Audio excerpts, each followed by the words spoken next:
Welcome to Upbringing. We're Hannah and Kelty, twins, mothers, and works in progress. Upbringing is a movement that empowers parents to grow up alongside their kids for sanity and social change. Through this podcast, speaking, and coaching, we focus on our personal work as parents, the awareness, intention, and approach needed to raise amazing humans, while we also get some shit done. Join us to radically redefine kids' resistance as an opportunity to nurture skills and values like consent, nonviolent communication, emotional intelligence, body positivity, and respect.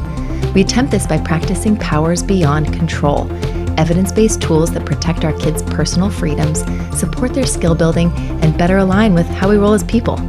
To us, this is the practice of parenting, when we can choose trust over fear, connection over control, and progress over perfection.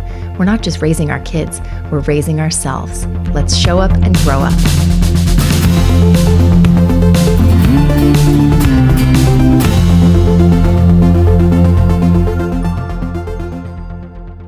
After this brief intro, you'll hear the audio from our latest live Instagram Q&A. Our live sessions are so much fun. We basically show up and connect, commiserate, and build skills alongside our upbringing community.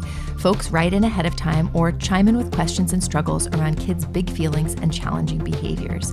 We typically explore 5 to 15 questions and offer our take, our instincts, our goals, helpful phrasing, and ways to parent with alignment and integrity using our resist approach.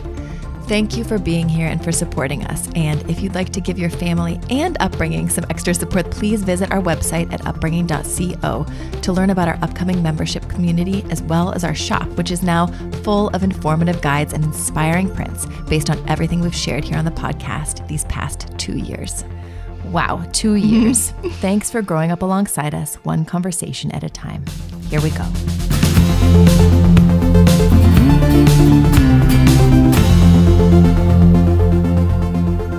Hey everyone. Hello. I'm Hannah. This is Kelty. We're Upbringing. We're here tonight live to Q&A about the hard stuff, the spirited kids stuff, the resistance stuff, right? Talking about how we can show up and grow up as parents.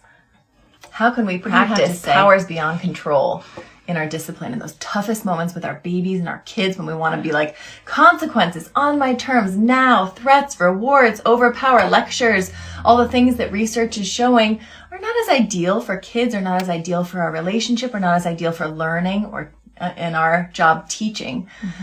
So we're here to say there are powers beyond control. We can talk to our children and even our young babies respectfully as humans. We can get shit done. We can be working without control even better. And we can be working not just within the home to be building this respectful, wonderful, democratic culture, but be contributing to change outside the home through our doing that, right? We always want to also acknowledge our privilege, being cis, straight, white, able-bodied women, and getting to talk about this stuff for our work. We like to look at that also as just as our responsibility. We have so much privilege. How can we be using that? And I think a lot of us are like, okay, we're taking the kids to the rallies. We're reading them the books on racism. We're doing all the things. They've got strong feminist shirts. We're on top of this. And then they're coming home and demanding that their kids get in the bath, or they're spanking them, or they're yelling at them and shaming them and making them feel small for who they are. We all do it. We've all been programmed and conditioned this way. And we call it our unconscious hypocrisy. Yeah. And we're here to work and to practice breaking that cycle, breaking those inherited legacies that we don't believe in and that we don't need to continue perpetuating through our parenting. I love that. And I think the purpose of these Q&As is not to get on our soapbox and talk about it in a really meta philosophical way, but to really get down to the ground and say, what does this look like on a daily basis with our babies, with our toddlers, with our kids?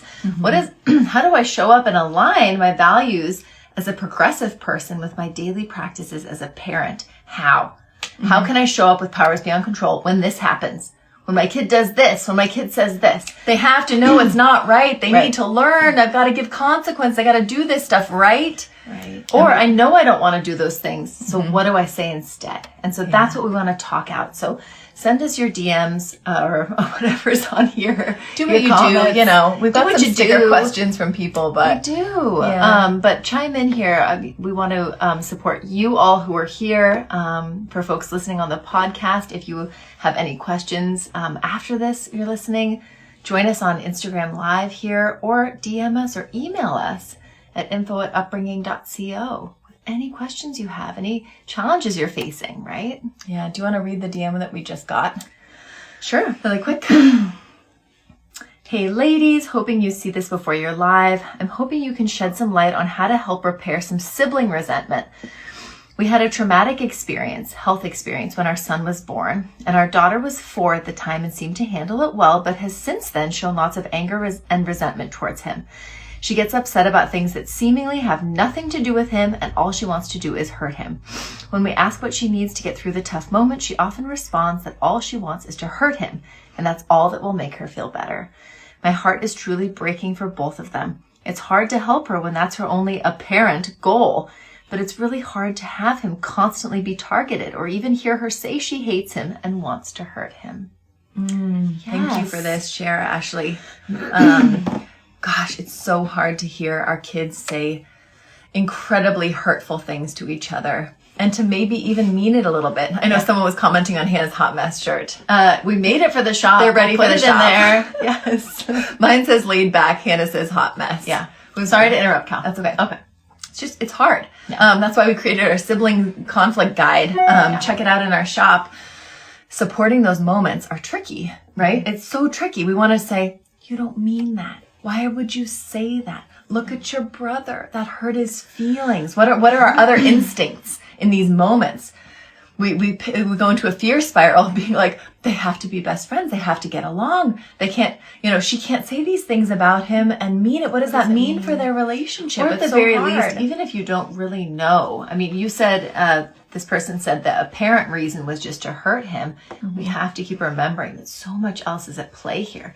We have to keep remembering that this is a very specific situation that we don't know completely about, some trauma that happened. And so obviously, maybe these parents were very focused on this child, or on one of the parents when they were the baby was new, and this 4-year-old maybe has some, not trauma, but some connected stuff that she's needing to process, and it's coming up in her relationship with her brother, right? She's projecting this discomfort, and that's very, very normal, right? Very, very natural for kids to do that. Most kids at a certain point have trouble with bringing on a new sibling to the house. Yeah. Right? We liken it to a partner bringing on a new partner into your partner relationship, just randomly being like, oh, it's going to be so great. You're going to be best friends. You're going to love her. It's going to be awesome. You might share a room someday. I'll spend less time with you, but it'll be okay. It'll be good. We'll be such a big, happy family. You're going to be such a good wifey. It's going to be amazing. Right?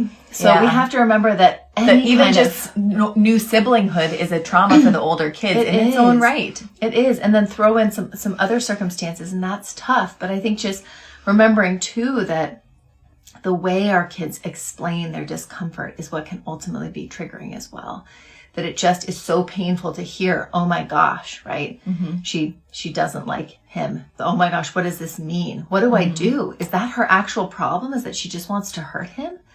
Right? Yeah, I think we would really recommend just honoring and validating the feelings, even if we don't know if that's where the need is. I love that you even point to the fact that it's an apparent situation. Maybe she's frustrated with something going on at school or with another friend, and she's just targeting her brother. That could be happening. Like, it could just be stress coming out, and he's the most likely target.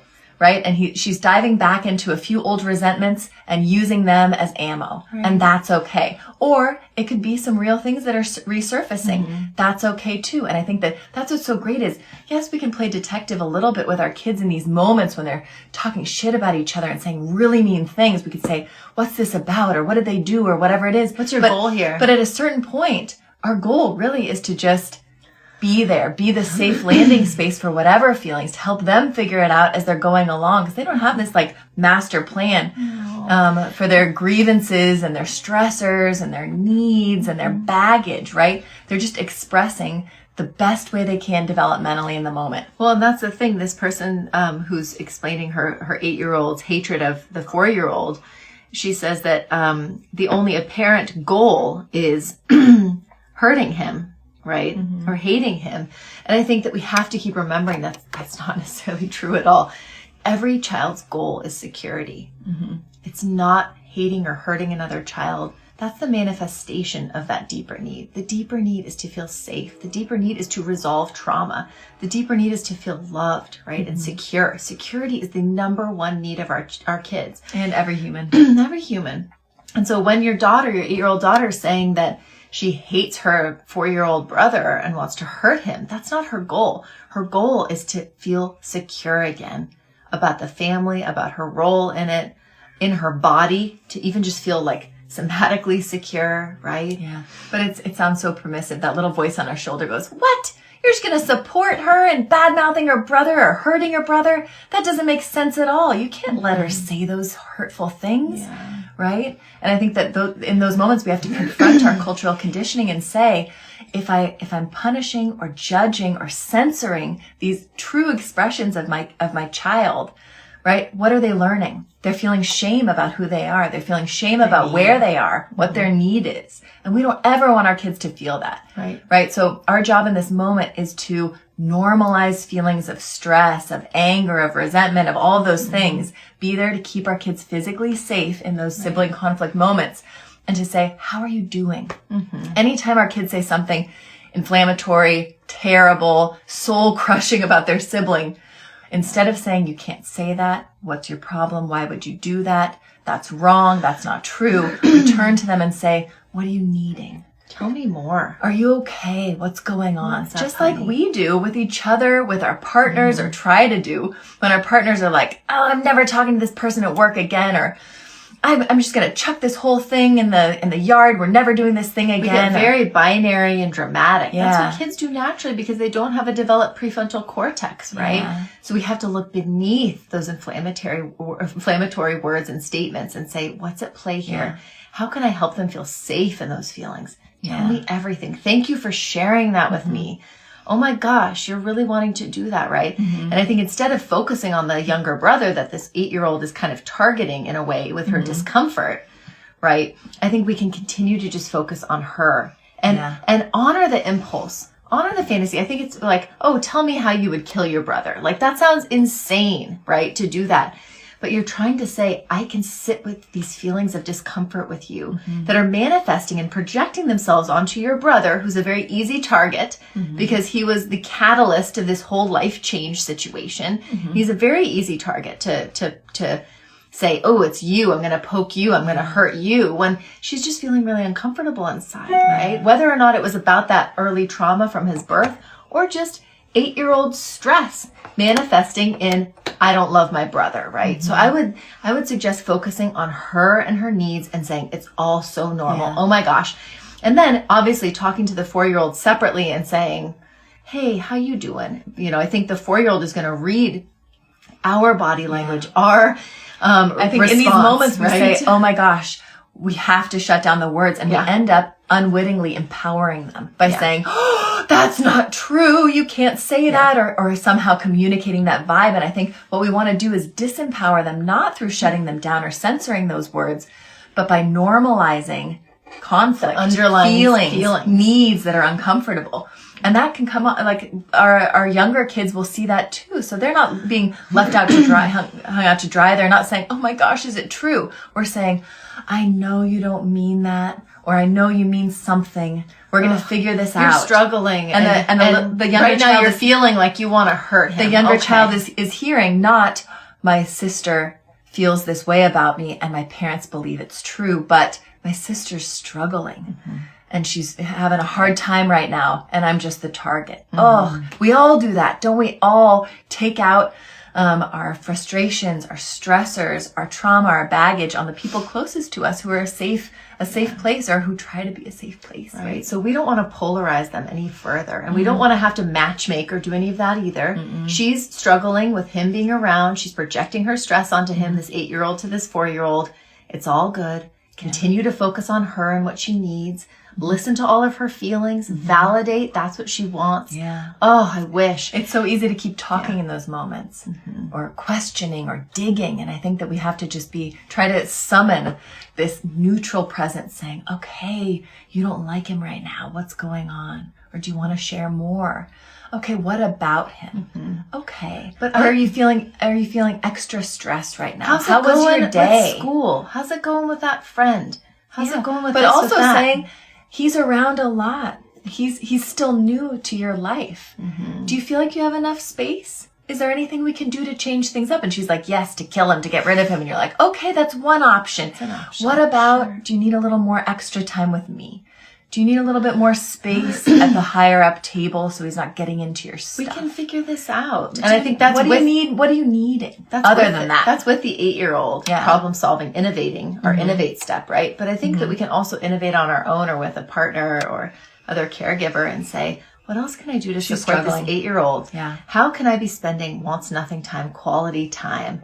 Fill your cup time with her so she feels seen and heard. Because 4-year-olds are super demanding and 8-year-olds are not so much. It's really hard. How can I focus and not have the 4-year-old when I'm tucking her in? Or how can I focus and have a little bit of quality giggle time or something before a group dinner? How can I build a little bit of storytelling context and talk about remembering when my younger sibling was born and that just being hard and not sugarcoating it with a silver lining and now we're best friends. But just, that was hard. Yeah. Just getting real with her. And get real. This COVID time's hard. I think a lot of us feel we need to shelter our kids from the reality, from calling out the huge ass elephant in the room of like, shit is hard right now. And I think it's okay to say, I notice you're struggling. I hear you. I see you. Things have been a little bit hard this last year, right? What have you noticed that's been hard? I have a few things I can tell you that have been hard too. And we're in this together. Right. It's okay. Our struggle and our suffering doesn't have to put us at odds with each other. It can unite us, right? I love that. Hopefully this helps a little bit. 8-year-old sister struggling with 4-year-old brother. Yeah. We urge you to check out our sibling conflict guide available on our shop at upbringing.co. We love talking siblings because it's a long game, baby, right? Our role is the complete opposite than what we think it is. It's mediator. It's kind listener. It's keep everyone safer compared to enforcer, referee, judge, hall monitor, jury, right? All police those things. person. Yeah. Right. We don't have to be that person with our kids. We can just be sensitive, neutral support staff that says, I see you, I hear you, I understand, I'm trying to, what you're going through, and this is all going to be okay. And in so many ways, this may be completely not about their relationship or about him specifically at all. It could really just be about how she's choosing and able to express her stress right now. It could be something completely different. It could be preferring another caregiver. It could be refusing to shower. It could be hating school. It could be hating school. It could be so many different things, but that's the way she's expressing her stress to you right now. So listen, lean in when you can. Honor that impulse and those feelings. Support her. Help her feel, again, secure. That is the key here. Yeah. Could all use a little more of that. That's what these lives are about. Yeah. Right? Giving all of us a sense of security that we can get through this stuff with our kids, right? It's going to be okay. Someone said, do you have any recommendations for how to support a spirited kid just being themselves, but who has a hard time making friends with peers because of some of their spirited behaviors? That's a great question. Oops. They said she is a sensitive kid, so she feels rejection and a lack of acceptance, but she's also a loud extrovert, and it can be off-putting for others. Yeah. And that's hard to watch. Let's first of all validate your experience as the parent, being like, oh God, all I want is for my daughter to make friends and be winning people and acclimate and feel successful and build their self-esteem. So it's hard when you notice that stuff happening. I think, again, we're that lovely neutral presence. We're not having to force her to change who she is. We're not, harping down on those kids or talking to their parents. We're accepting the as-is of our child to help her feel more comfortable in navigating those things. And the first way for kids to navigate or people to navigate social situations is having a strong sense of self, building that inner wisdom and authority we talk about through our daily caregiving activities and challenges with them. Right? I think we've been so conditioned to say, look outside. How's everyone else doing with how you are, who you are? How's your behavior landing on them and them and them and me? That will dictate what you need to do to change. So keep looking out there. Right. And everything that we're trying to focus on at upbringing is saying, keep looking in here. That's the first primary thing. This is the incubator situation where we're saying, keep looking in here, keep exploring Build here. That awareness. That's the key to everything. Yeah, instead of focusing on that, socialization first, not that you're doing that at all. Yeah. But I think that we would, in that sensitive support staff role, we can just debrief after an interaction. How old did they say this spirited daughter was? Didn't say anything. I don't know. 4, 5, 6, 7, 8. Yeah. 9, 10. How was your play date? You know, when you were like, oh my God, so bad. In your brain, you're thinking this. She was so loud and aggressive. It was so embarrassing. And they were like running other directions. That's okay. It's okay. You're just like, how was your play date? Tell me more about it. Did you have a good time? Maybe they're like, yeah, but so-and-so didn't play, or I was by myself, or maybe they don't say anything. They say, so glad that you can interact with other people. Or if there was an issue, I wonder what they were needing. Mm-hmm. What were you needing? You were really excited to share this thing, and they seem to not understand. Right? They didn't connect with that depending way. on the age of your child, who's very spirited and extroverted and loud and boisterous and might be offending and weirding people out on the playground, I would say just go with their lead. Whatever they're willing to tell you about the situation, work with that. Work with that. Hold space for that. Yeah, and ultimately let their freak flag fly, right? That's whatever is embarrassing now is what's going to make them amazing and different now and in the future. And you can't protect them from experiencing the outside world with it. All you can do is nurture and show them a sense of security around experiencing the feelings. And if they come it. to you and say, oh, I wanted to play and they ran away, that's a time that you can build context, not to be quieter or be nicer, but to say, I guess some people prefer different ways, or everyone's different. Maybe their ears were a little sensitive and they needed whatever. Yeah.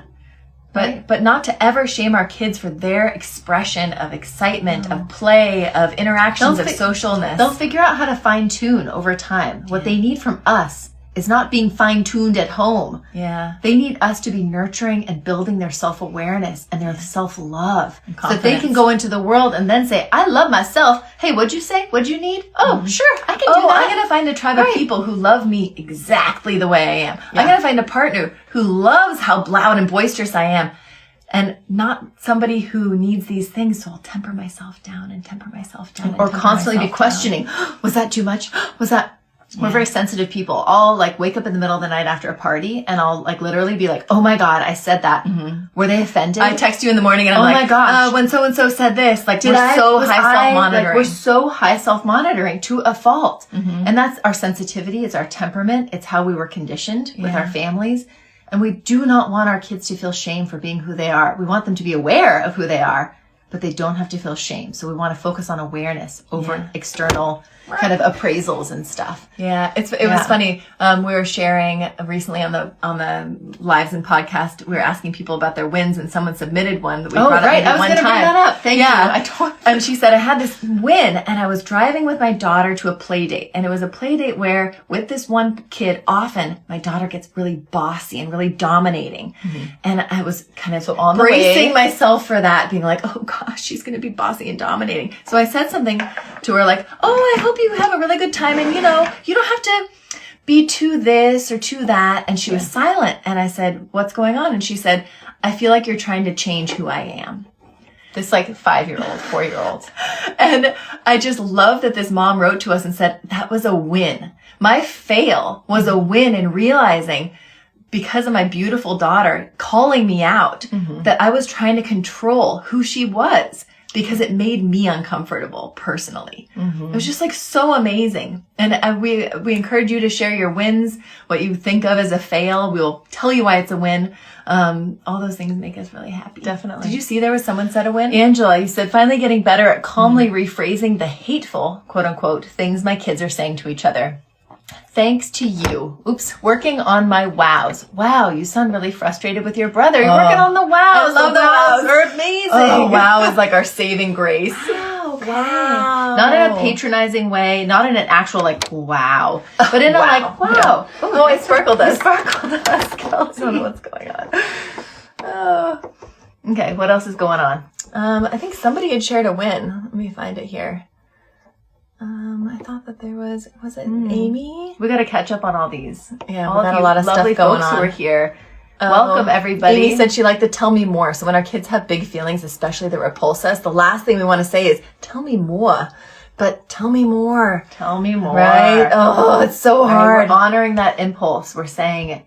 The way you're saying it, this kind of topic you're bringing is freaking me out, but that's beside the point. I actually want to honor, right, and nurture the deeper need underneath it. That's what I'm helping build awareness around when we're leaning into our kids' big feelings and wild words. We're helping them build that awareness. It's an investment Right? Love it. Someone says, I struggle with doing the work at home and then walking out into community and my kids and I seeing the opposite messages and examples and trying to stay the course when my kids' peers and their families are walking very different paths. We hear you on that. Thanks for sharing that. Anyone else? Can you relate to feeling like, wow, in our little incubator, our COVID incubator, it's going great. But then I go outside to family, to friends, to strangers, and wow, I feel a lot of dissonance. I feel maybe some judgment, even perceived judgment, right? That's so understandable. Yeah. I'd say like, just keep practicing, keep having the faith and the trust. That's what these lives are about. And our upbringing community is saying you're not alone. It feels like you're alone so often trying to practice this whole parenting and discipline thing a little bit differently than we've been conditioned to do it. But you're not alone. And I think we can take a deep breath and feel strength in that community, in that tether, that connection together. Yeah. And I think remembering too that when we bring our kids out into the world where folks are parenting far different than we are, we're not parenting our kids out in public to impress other parents. Yeah. We're parenting our kids, period, for our kids and for our families. So bringing them out into the social sphere does not mean we're all of a sudden parenting for this social sphere. We're parenting for our kids no matter what, wherever we are. Right. And that's uncomfortable, especially for those of us who like to code switch, who like to please everybody. It's really understandable that would be uncomfortable. But I think that the more we can be building confidence in the way we're parenting at home, the more we are incubating our kids and ourselves. When we go out at some point soon, you might start feeling, wow, I feel so confident in what I'm doing. It's not making me judge other people. It's just making me feel like I'm in my own lane. They're doing their thing. That's okay. Everyone's at different places in their parenting. Also in those moments of perceived judgment, we just have to try when we're able to say, is this feeling that I'm having right now about me or about my kid? And when I realize it's about me, I'm able to be like, I have to let go of that. This is my ego talking right now. I need to focus on my kid. My kid is the only one that matters. My little biter out there, my little nudie doody on the playground, my little cry it all out at the party. They grab everything out of every my priority, right? They're the ones that need my support and help. I don't need to be putting my effort and awareness into changing them, into molding them, into excusing their behavior, into making everyone else feel better. My child is my mission, is my priority in this moment. I love serving them. And I think ultimately and possibly people will notice how confident and competent you are in managing your child. And I think you get different stuff from people. We've noticed where some people are like, oh, you're so laid back, which is why Kelty made her laid back t-shirt that she'll wear. I made a hot mess t-shirt that I'm really proud of. I really struggled with that when people are like, you're so laid back. And I'm like, do you mean permissive? Like, it's like sort of a compliment? It's like a semi-judgment compliment? It is. It's like a weird mix where people are like, I'm not quite sure what to make of this. It's a judgment. You're not dragging them to the bathroom. You're not forcing them to say thank you. You're not making sure they share and give things back to other kids. I'm feeling a laid back vibe. I'm not quite sure how to feel about it. But then there are other parents who are a step in front of that and say, I'm intrigued. What's up with this? You seem so confident. Your kid seems so independent. Tell me your secret, right? Which is kind of cool. We're doing this for us and our kids, but we can also inspire other parents, which is kind of neat. Yeah. And then sometimes you're getting some judgment from people or like some little whispers or like, well, if they just did this or, wow, your kid really, and blah, blah, blah, blah, blah. That's what you do in your family. That's okay too. And then you can hear that and then do like a Phoebe Waller, like look at the, like Fleabag look, just out into the ether, right? Amy says, parenting win tonight. During teeth brushing, my little guy didn't want to brush his teeth. I gave him some time, empathy, welcomed his feelings, and asked him how I could help him get the job done.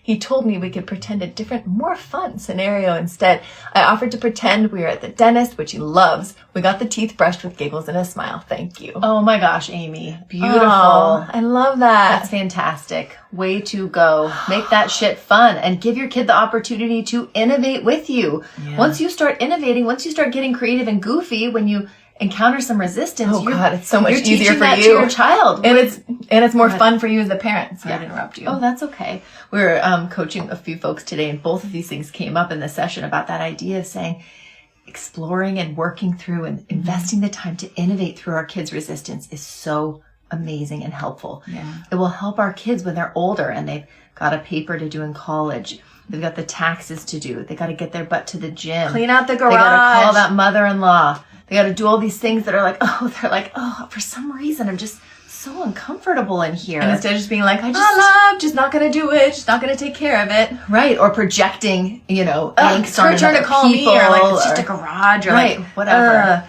We want our kids to be curious and be thinking about, where's this resistance coming from? That comes from our voice now in those moments. Saying, toothbrushing. Where's your resistance dinner coming time. from? Let's figure this out. Getting in the car, going to bed. How can we innovate through it? I think it's so easy for us to think back to that little voice on our shoulder. This is so permissive. You have to bend over backwards to make this fun for your kid. Ugh. They should just do it when we say it, right? That's our instinct, is to say, or I say it, they do it. Right. Why would I make it fun for them? Or I think we're like, I'm going to innovate by giving you an incentive, like dessert, right? Or a consequence, like not going to that birthday party this week. Yeah. There's my innovation, right? Yeah. Take it or leave it. But And that's not innovation. Think what our kids learn when we can innovate with them, right? And when we can say, how could we make this toothbrushing thing fun? Or bath time. Does it have to be at 5 o'clock every day? Could it be at 11 in the morning? Could it be a little spit bath with a washcloth? Could it be in the sprinkler in the yard once a week? How can we bring our kids in to their lives, to these caregiving activities, to these resistant moments, to say, your voice matters, your thoughts and needs matter. I'm just here as your responsible parent to help you see these things through, but this can isn't me collaborate. versus you. This is just, I just was thinking, Right. could get a tooth infection. Just putting that out there. But this is you. This is you and your body. We want our right? kids to not feel like the only thing that's going to motivate them as teenagers, adults, and older adults is if they're scared of consequences or inspired by incentives. We do not want them to be robots, right? To be lab rats. We want them to think. We want them to innovate. We want them to problem solve and collaborate. Yeah. And that happens right now, every single day, with every single resistance moment they have. Or it doesn't happen, and that's okay too. Yeah. If we don't have it in us to be innovating, work in the innovation. I have to say, because I have sensitive spirited kids, if I don't have the time and energy to innovate and connect through something, I'm going to let it go.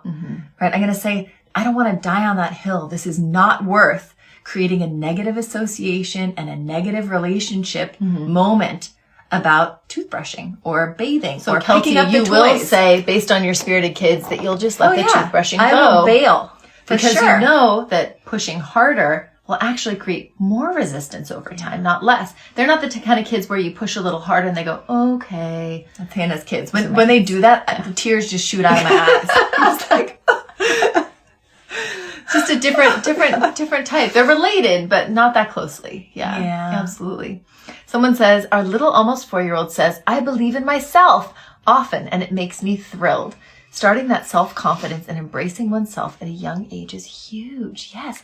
And I believe in myself happens. There's an opportunity to teach our kids to believe in themselves when they are saying no to toothbrushing, when they are saying no to broccoli, when they are saying no to getting dressed in the morning, right? Yeah. It's so easy for us to say in those moments, those harder moments, don't believe in yourself right now. Believe in me and my agenda and my responsibility as a parent. Yeah. So I think that's like everything. We feel like, we'll connect, we'll teach in these wonderful connective moments. We'll support our kid to be exactly who they are, exactly where they are in this moment when we're all feeling good, when we're skipping and having an ice cream and cuddling on the couch and reading and feeling good about ourselves and each other. But in those hard moments, can we still give as much effort as we can muster to connect, to be curious, to ask questions, to innovate through challenges, knowing that those moments, those tough moments, are as important, if not more important,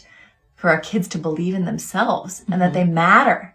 Whether it's that they like this one cool thing that's very popular, or they really don't want to go to grandma's and it's tanking the whole day.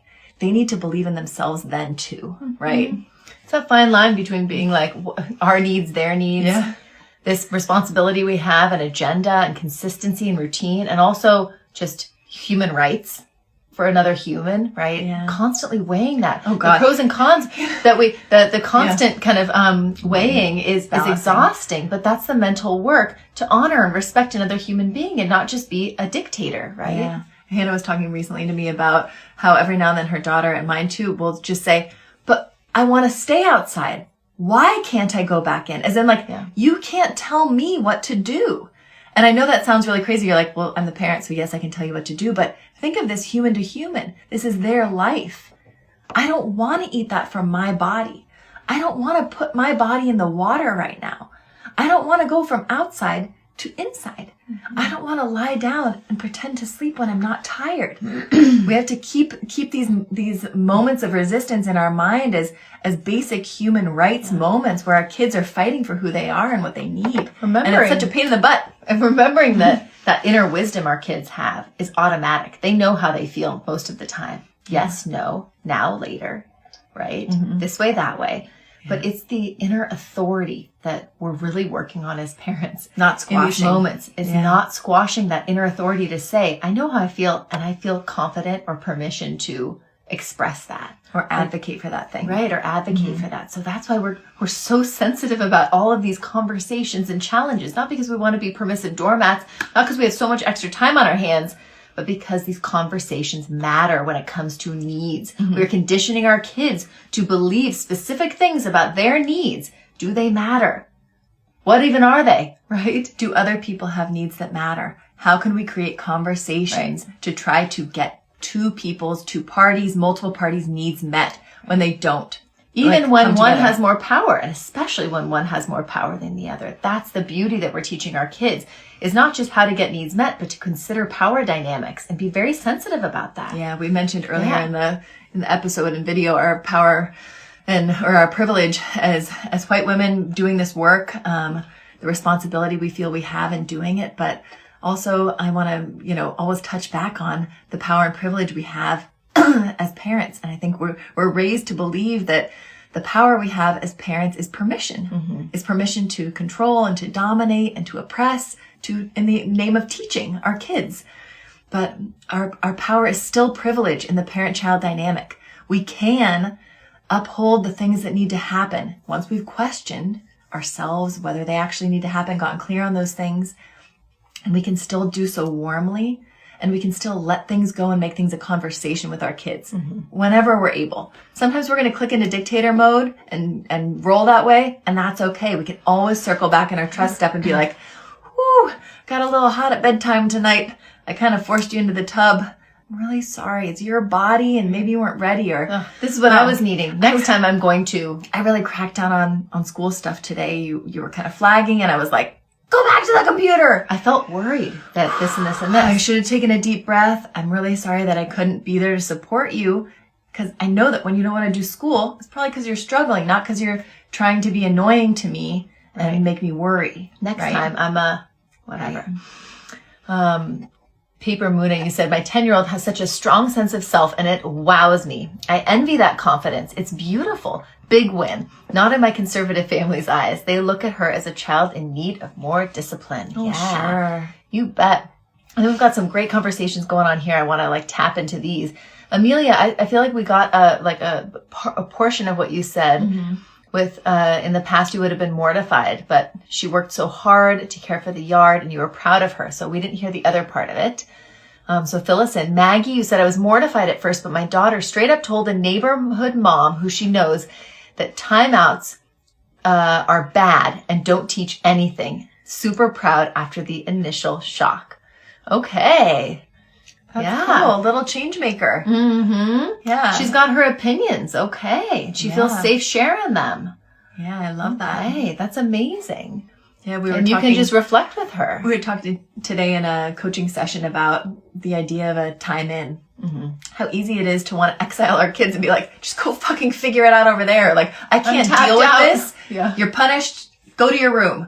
And how hard it is in those moments to muster a little bit of self-control, a little bit of self-awareness, a little bit of self-regulation to say, instead of giving you a timeout, I'm actually needing time. Yeah. Or to say, how are you doing? What's going on? And have a time in, a connective moment we've been conditioned to say, you do this, you behave this way, you say these things, you go away. Or you're out. You're out. Or basically, you're off the island. I don't like you're this. in solitary confinement. Right. You're in every other institution in our society that expels people when they don't like what they're doing, that doesn't conform. Yeah. It's like a punitive justice system instead of a restorative justice. Or transformative justice. Yeah, absolutely.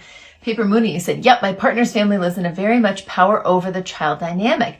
Their kids are raised to be very compliant and made to answer all adults, ma'am and sir. So it's tough when we visit. Yeah, absolutely. I bet that's tough.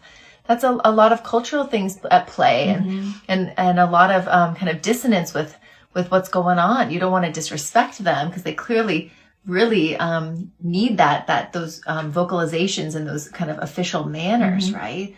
But you also know you're doing it differently. Yeah, I think that's something you can call out with your kids and say, oh, it's so interesting at their house. They say these things. If you feel comfortable saying those things, you can. Yeah. At our house, it's this way. At Grandma's house, it's this way. Our kids can code switch. And we can manage that too and say, oh, I love that. Your kids do that. Yeah, we don't do that. Yeah. Mara, you said how to keep up this practice without having regular slip-ups. That's okay. This approach to parenting is so aligned with me, who I am, and how I want to raise my girl, but I still have hard moments and days when I lose my cool. Feels like I'm failing because I can't seem to get rid of those slip-ups. No one's going to get rid of slip-ups. It's the practice. I think it's so easy for us to think about parenting in this way and growing up alongside our kids in this way as a staircase and being like, okay, 3 steps up. I did so good today. And then, oh my God, 5 steps back because I screamed and slammed the door and told them they were terrible and that they were ruining my day. But it's not a staircase, right? This parenting in this way, we always talk about as a river. We're flowing. We're always moving forward. Everything we're doing and not doing as ideally as we want is progress. Because even those moments, like you said, the slip-ups that feel like a slip-up is building your awareness. Is building your slip-ups or growth opportunities. Think about any other way in your life where you're learning how to cook. You're learning how to do house stuff. You're learning legal things or medical things. You're learning how to drive. Anything you've learned, slip-ups are the best learning opportunities you have. You don't just start doing it perfectly. You don't just have good intentions and then it's perfect. You have to live through it and practice through it. They're critical moments that you should be like, oh my God, thank God I slipped up today because it helped me realize. Think about it like learning another language or something. Yeah. Like, we're all getting conversational in this whole parenting thing, right? We're not fluent. There's no fluent, right? No. There's no fluent. We're conversational. We're learning and we drop our verbs and our pronunciation's weird and our accent goes floppy and that's okay. Yeah, and like the past perfect, perfective, imperfect is always going to be tricky for us. Hopefully people understand us. That's okay. Yeah. We'll get through. And that's the beautiful thing is that even when we slip up, we will get through to our kids and we can get through to them. So we can circle back. Blair Guard said, Mara, you're doing an awesome job. I feel that too a lot of times. It's like because of the way I was brought up, I need to be perfect to ensure my kids turn out differently. But I love that. Lindsay, you said, thank you for addressing my thoughts. Blair, you said H&K. When we can. It gives so much grace and hope. Keep going. Your girl is with it and you're doing an amazing job. Yes. I love this. Sarah, you said, Mara, I feel the same. Daily messy moments where I fall back into control mode and escalate situations instead of taking time to resist. Yeah. I love to think of Kelty's River always flowing. Always flowing. Yeah, y'all. You called it. You did. Mara, you said, Blair, thank you, Mama. It helps to hear that from another mom. It feels so isolating. Plus COVID lockdown and being a newly single mom. I'm trying so hard, but falling apart in triggering moments. That's okay. Repair can help so much. Yes, absolutely. Everyone's encouraging, sending hugs. Seriously, so great. Ugh, everybody. Amy, you love the river analogy. Patience is so hard, says Paper Muna, especially when I haven't had good sleep. I snap a lot, and that's such a good thing to notice. When do we snap? What are we snapping about?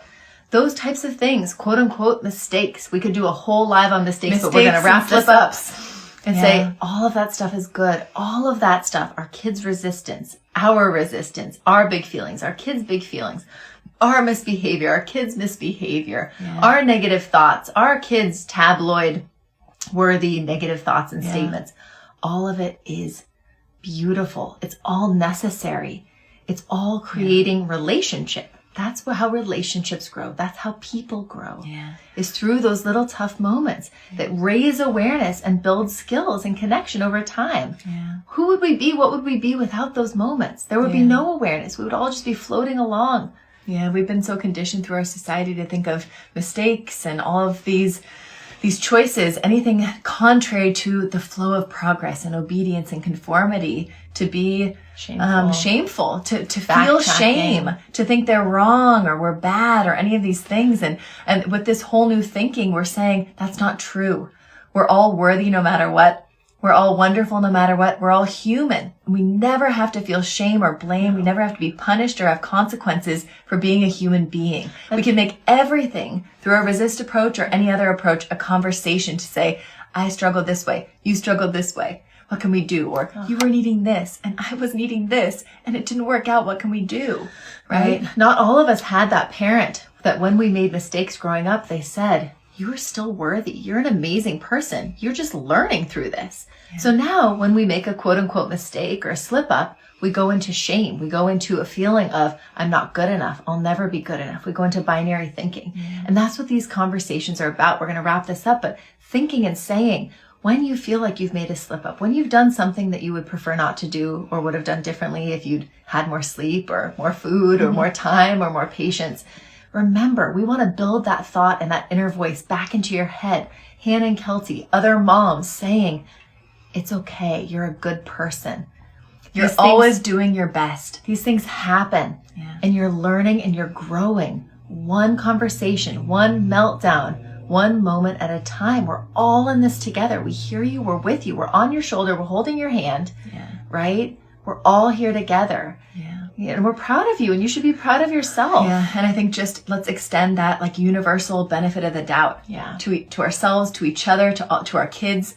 It's the phrase of doing your best is so confounded by the things of like competition and patriarchy. Do your best. Controlling. You're not really doing your best because I've seen your best, and you're not anywhere near your best. Yeah. And what we mean when we say you're doing your best is what you're able to give right now. You're giving. It's the very best you can do right now, because we live in this fluid river, right, where we're meeting ourselves and our kids and each other where we are. Mm-hmm. So keep giving your best as you're able. Keep building that awareness and monitoring where you would have liked to change things. Maybe pivot a little here and there, and that's okay. Yeah.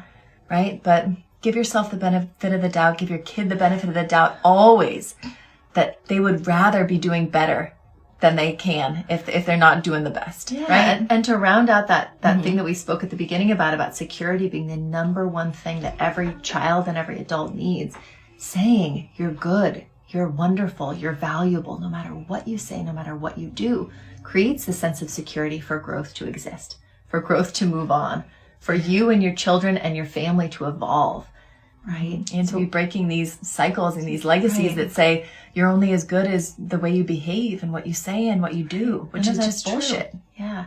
So keep leaning towards people and moments that create that security. Keep telling yourself things that help you feel secure. Yeah. Keep coming to these lives, because we will tell you that you are beautiful and amazing and wonderful and safe here and doing an amazing job and trying your best at all times and raising a wonderful child and family. And it's going to be okay. It's going to be okay. It's going to be okay. Yeah. Yeah.